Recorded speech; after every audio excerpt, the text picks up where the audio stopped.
다 함께 사도신경 하심으로 우리의 신앙을 고백하시겠습니다. 나는 전능하신 아버지 하나님 천지의 창조주를 믿습니다. 나는 그의 유일하신 아들 우리 주 예수 그리스도를 믿습니다. 그는 성령으로 잉태되어 동정녀 마리아에게서 나시고 본디오 빌라도에게 고난을 받아 십자가에 못 박혀 죽으시고 장사된 지 사흘 만에 죽은 자 가운데서 다시 살아나셨으며 하늘에 오르시어 전능하신 아버지 하나님 우편에 앉아 계시다가 거기로부터 살아있는 자와 죽은 자를 심판하러 오십니다. 나는 성령을 믿으며 거룩한 공교회와 성도의 교제와 죄를 용서받는 것과 몸의 부활과 영생을 믿습니다. 아멘. 다 함께 찬송가 420장 찬양하시겠습니다. 찬송가 420장입니다.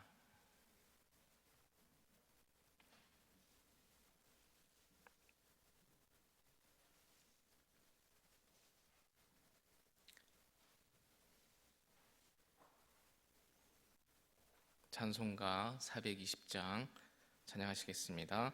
너 성결케 위해 늘 기도하며 너 주 안에 있어 늘 성경 보고 온 형제들 함께 늘 사귀면서 일하기 전마다 너 기도하라. 너 성결케 위해 내 머리 숙여 저 은밀히 계신 내 주께 빌라. 주 사귀어 살면 주 닮으리니 널 보는 이마다 주 생각하리. 너 성결케 위해 주 따라가고 일 다급하여도 당황치 말고 참 즐거울 때나 또 슬플 때나 너 주님만 믿고 늘 따라가라. 너 성결케 위해 늘 기도하며 내 소원을 주께 다 맡기어라. 너 성령을 받아 주 섬겨 살면 저 천국에 가서 더 잘 섬기리. 아멘. 이 시간 두 가지의 기도의 제목을 놓고 통성으로 기도하도록 하겠습니다. 첫 번째는 코로나19로 인해서 어려움 당하는 자들을 위해서 이 사태가 하루빨리 종식될 수 있도록 기도해 주시고요. 교회 공예배가 하루 빠른 시일 내에 회복되게 해주시고 부흥의 터닝포인트가 될 수 있도록 기도해 주시기 바랍니다. 두 번째는 담임 목사님을 위해서 중보 기도해 주시기 바랍니다. 기도원에서 기도할 때에 부르짖는 기도마다 응답될 수 있도록 목회사역의 강건함과 말씀의 능력으로 함께 해달라고 기도해 주시기 바랍니다. 이 두 가지의 기도의 제목을 위해서 다 같이 통성으로 기도하도록 하겠습니다. 하나님, 코로나19로 인해서 많은 사람들이 어려움을 당하고 있습니다. 많은 분들이 이 병을 이기지 못하고 돌아가심으로 가정의 평안이 깨어졌습니다. 경제적인 문제로 많은 사람들이 힘들어하며 생계의 위협을 받고 있습니다. 모든 문제를 해결하실 수 있는 분은 오직 하나님 한 분밖에 없음을 고백합니다. 하나님께서 이 모든 것들을 해결하여 주시옵소서. 많은 분들이 코로나에 대처하기 위해서 노력하고 있습니다. 그들을 붙잡아 주셔서 위로하여 주시고 힘내어 모든 일들을 감당할 수 있도록 능력으로 함께하여 주시옵소서. 하루빨리 이 사태가 해결될 수 있도록 성령 하나님 도와주시옵소서. 하나님, 우리 교회 공예배 모임이 코로나 사태 이전보다 더 활성화될 수 있도록 도와주시옵소서. 교제를 나누게 하시고 같이 찬양할 수 있게 해주시며 같이 뜨겁게 기도할 수 있도록 그런 날이 하루속히 올 수 있도록 도와주시옵소서. 코로나19 사태 이전과 이후가 많이 바뀔 거라고 이야기합니다. 그러나 하나님을 사랑하는 마음은 바뀌지 않게 해주시며 더 하나님을 붙들고 살아갈 수 있는 믿음의 식구들 되게 하여 주시옵소서. 이 사태를 위해서 직분자들이 더 많이 기도의 자리에 있게 해주시며 메어 달릴 수 있는 그런 기도의 사람들 되게 하여 주시옵소서. 담임 목사님을 위해서 기도드립니다. 많은 기도의 제목을 들고 기도원으로 가셨습니다. 목사님의 어깨가 무겁습니다. 주님 위로해 주시고 힘 주시고 능력 주시옵소서. 거뜬히 주어진 그 양들을 돌보기에 부족함이 없도록 능력 위에 능력을 허락하여 주시옵소서. 힘을 주시옵소서. 건강을 주시옵소서. 말씀의 능력을 주시옵소서. 가정을 지켜주시옵소서. 자녀들을 책임져 주시옵소서. 이 시간 말씀을 듣게 하시니 감사합니다. 말씀을 통해 힘을 얻게 해주시며 오늘도 승리하며 나아가는 가자 공동체가 되게 하여 주시옵소서. 예수님의 이름으로 기도드립니다. 아멘. 오늘 저희들에게 주시는 말씀은 신명기 14장 3절에서 8절입니다. 신명기 14장 3절에서 8절까지 보시겠습니다. 구약 284페이지 어간에 있습니다.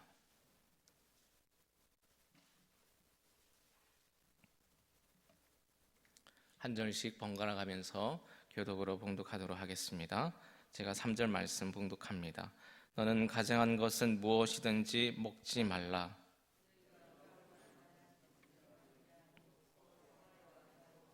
사슴과 노루와 불그스름한 사슴과 산염소와 볼기가 흰 노루와 볼이 긴 사슴과 산양들이라.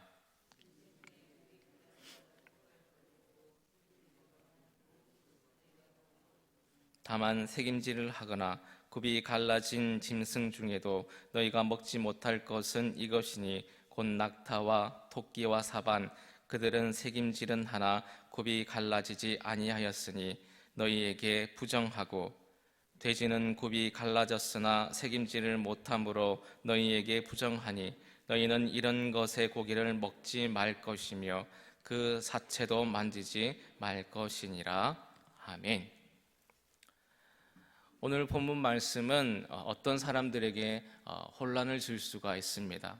두 가지 이유 때문인데요. 하나는 그 내용이 과학적인 사실에 맞지 않아 보이기 때문입니다.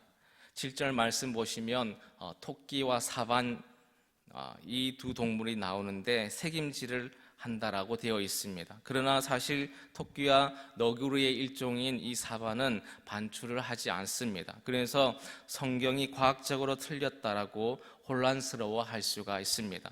그러나 여기서 새김질이라는 것은 꼭 오늘 우리가 알고 있는 반출하고 생각할 필요는 없습니다.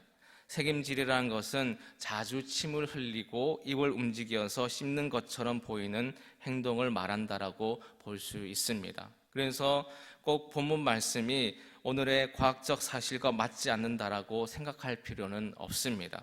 또 하나는 우리가 즐겨 먹는 먹거리들을 먹지 말라라고 되어 있기 때문입니다. 여러분 8절 말씀 보세요. 뭘 먹지 말라고 되어 있습니까? 돼지고기를 먹지 말라. 그리고 10절 말씀 보니까 지느러미와 비늘이 없는 모든 수산물들을 먹지 말라 이렇게 되어 있습니다. 예를 들어서 오징어라든지 문어, 낙지, 전복, 굴, 각종 조개류 등을 먹지 말라고 말씀하고 있습니다. 그래서 지금 우리가 성경 말씀을 제대로 지키지 못하고 있다라는 그런 생각에 우리들이 혼란스러워질 수 있다라는 것이죠. 그러나 예수님께서 마가복음 7장에 이렇게 말씀하셨습니다. 밖에서 들어가는 것이 사람을 더럽게 하지 못한다라고 하시면서 모든 음식물을 깨끗하라고 말씀해 주셨습니다. 그리고 디모데전서 4장 3절 이하에 보시면 이렇게 말씀하셨어요. 음식물은 하나님께서 지으신 바니 믿는 자들과 진리를 아는 자들이 감사함으로 받을 것이니라. 하나님께서 지으신 모든 것이 선함에 감사함으로 받으면 버릴 것이 없다 말씀하십니다. 간단히 얘기하면 예수님 이후에 하나님의 백성들이 먹거리에 대한 제한을 받지 않게 되었다라는 것이죠. 그래서 오늘 우리는 돼지고기, 삼겹살, 김치에 싸 먹어도 되고요. 그리고 오징어, 전복 같은 해산물도 맛있게 먹으면 된답니다. 그러면 굳이 말씀대로 지킬 필요가 없는 오늘 본문과 같은 그런 성경 말씀은 왜 그대로 하나님의 말씀으로 남아있는 것일까요? 어찌 보면 폐기된 것과 같은 본문 말씀을 왜 여전히 우리가 읽어야 되겠습니까? 간단합니다. 그 말씀에 담긴 하나님의 뜻은 여전히 우리들에게 필요하기 때문입니다. 사실 구약의 하나님의 백성인 이스라엘과 신약의 하나님의 백성인 그리스도인들은 같은 하나님을 섬기면서도 섬김의 구체적인 방법은 많이 다른 것을 볼 수 있습니다. 대표적인 예로 구약의 백성의 그 이스라엘 사람들은 성전에서 뭘 했습니까? 제사를 드렸습니다. 안식일을 지켰습니다. 그러나 신약의 그리스도인들은 예배를 드리고 주일을 지키고 있습니다. 그러면서도 여전히 성전 제사에 대한 말씀을 소중하게 여기고 있습니다. 이 안에 예배에 대한 본질적인 가르침이 있기 때문입니다. 그렇습니다. 오늘 본문 말씀 역시 우리에게는 소중한 줄 믿습니다. 비록 형식적인 내용은 그대로 지키지 않을지라도 본질적인 내용이 오늘도 우리들에게 너무도 귀한 메시지를 주고 있기 때문입니다. 그러면 우리가 주목해야 될 오늘 본문 말씀이 주는 메시지는 무엇이겠습니까?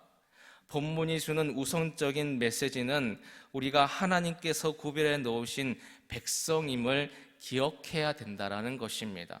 본문을 자세히 보시면요, 하나님께서 피조물들을 정한 것과 부정한 것으로 구별해 놓으셨습니다.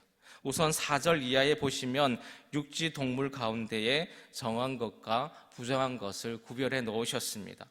발에 굽이 갈라지고 또한 새김질을 하는 동물들을 정하게 만들어 주셨고, 그리고 그 외의 동물들은 부정하다라고 합니다.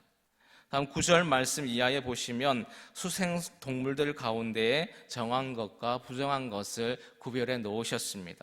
지느러미가 있고 또한 비늘이 있는 것은 정하지만 그 외에는 부정하다 말씀해 주셨습니다. 그리고 11절 이하에 보시면 날짐승들 가운데 정한 것과 부정한 것을 구별해 놓으셨습니다. 대체로 두 발로 걸을 수가 있고 또 날 수 있는 날개를 가진 것들은 정하지만 그 외에는 부정합니다. 하나님께서 피조물들을 정한 것과 부정한 것으로 구별해 놓으셨습니다. 그리고 이런 사실을 이제 막 출애굽한 하나님의 백성들에게 말씀해 주시는 것이죠.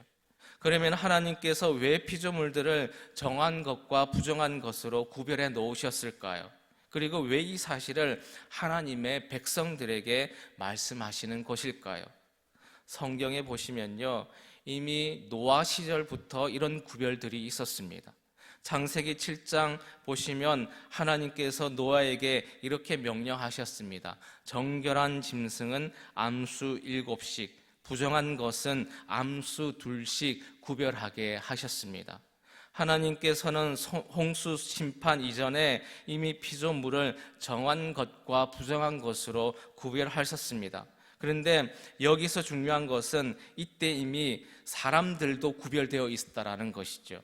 노아 시절 세상에 죄악이 관영하고 사람들이 죄악에 깊이 물들어서 더 이상 하나님께서 용서하실 수 없는 죄인이 되었습니다. 그러나 아직 죄악에 물들지 않아서 하나님 앞에 설 수 있는 노아와 같은 의인이 있었습니다. 그러니까 이미 세상에는 두 종류로 구별된 사람이 있었다라는 것이죠. 하나는 의인, 하나는 죄인입니다. 하나님께서 이 의인들에게 피조물이 구별되었다라는 것을 알려주셨습니다. 그리고 그들을 구별하라고 말씀하셨습니다. 그래서 노아는 피조물들을 방주에 모을 때에 정한 것과 부정한 것을 구별했습니다. 그리고 방주에 나와서 하나님께 제사를 드릴 때에도 반드시 정한 것으로 제물을 삼았습니다. 그리고 육식을 할 때에도 정한 것들만 먹었습니다. 그러나 이스라엘 백성들이 지난 430년간 애굽에서 종살이하는 동안에 세상 사람들과 구별됨이 없이 그렇게 살았습니다. 이제 하나님께서 저들이 하나님의 백성들로 구별되었다라는 것을 말씀해 주고 있습니다. 그리고 구별된 사람답게 먹거리를 구별하라라고 말씀하십니다. 그래서 저들은 구별된 제물로 하나님께 제사를 드리고 또한 구별된 먹거리를 먹으면서 자기들이 구별된 존재임을 깊이 깨닫게 된 것이죠. 하나님께서 먹거리를 구별하라고 명령하신 이유는 하나님의 백성이 구별된 존재임을 깨닫게 하시려는 것이었습니다.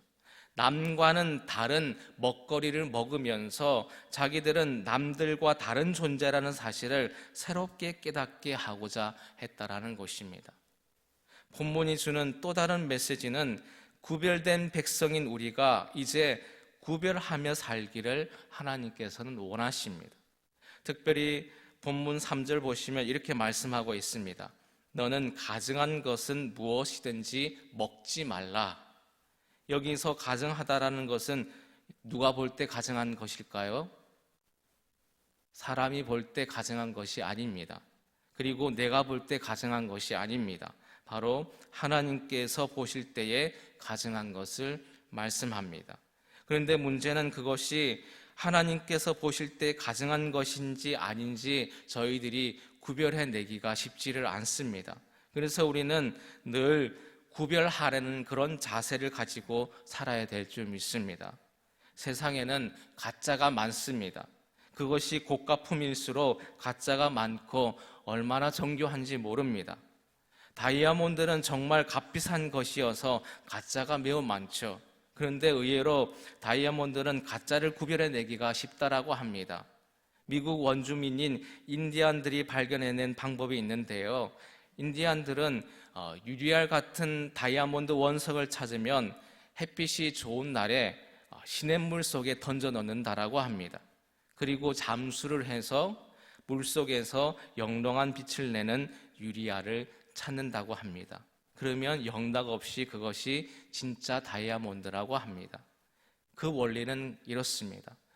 대기 중에서는요, 공기 중에서는요, 진짜 다이아몬드나 가짜 다이아몬드가 모두 형형색색 영롱한 빛을 낸다라고 합니다. 그런데 물속에서는 달라진다라는 것이죠. 가짜 다이아몬드는 물속에서는 급속하게 그 영롱한 빛을 줄어든다라고 하는 것이죠.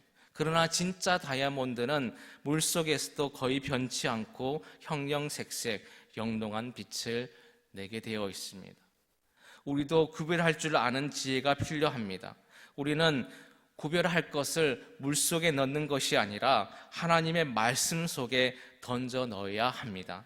그래서 그것이 하나님의 보시기에 가증한 것인지 그렇지 않은 것인지 구별할 수 있어야 할 줄 믿습니다.